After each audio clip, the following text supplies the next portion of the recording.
ಮಾಡಿ, 2 ಟೇಬಲ್ ಚಮಚದಷ್ಟು ನೆಲಗಡಲೆ, ಅರ್ಧ ಚಮಚ ಸಾಸಿವೆ, 1 ಚಮಚ ಕಡಲೆಬೇಳೆ, 1 ಚಮಚ ಉದ್ದಿನಬೇಳೆ, ಚೂರ್ ಮಾಡಿರುವಂತಹ ಒಣಮೆಣಸು ಇವಿಷ್ಟನ್ನ ಹಾಕಿ ಸಾಸಿವೆ ಚಟಪಟ ಅಂತ ಸಿಡಿಯುವವರೆಗೆ ಹುರಿದು ಒಗ್ಗರಣೆನ ತಯಾರಿಸ್ಕೊಳ್ಳಿ.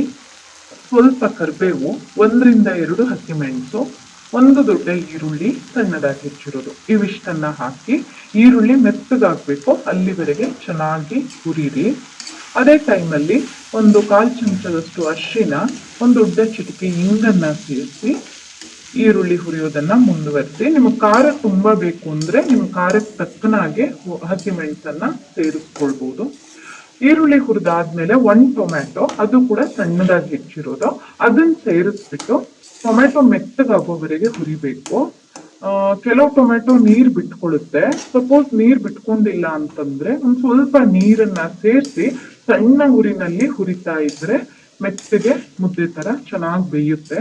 ಹಾಗೆ ಜೊತೆಗೆ 1 ಚಮಚದಷ್ಟು ಉಪ್ಪು, ಅಂದ್ರೆ ರುಚಿಗೆ ತಕ್ಕ ಹಾಗೆ ನಿಮ್ಗೆ ಎಷ್ಟು ಉಪ್ಪು ಬೇಕು ಅಷ್ಟು ಉಪ್ಪನ್ನ ಸೇರಿಸ್ಕೊಂಡು ಹುರಿತಾ ಹೋದ್ರೆ ಟೊಮ್ಯಾಟೊ ಬೇಗ ಚೆನ್ನಾಗಿ ಹುರಿಯುತ್ತೆ.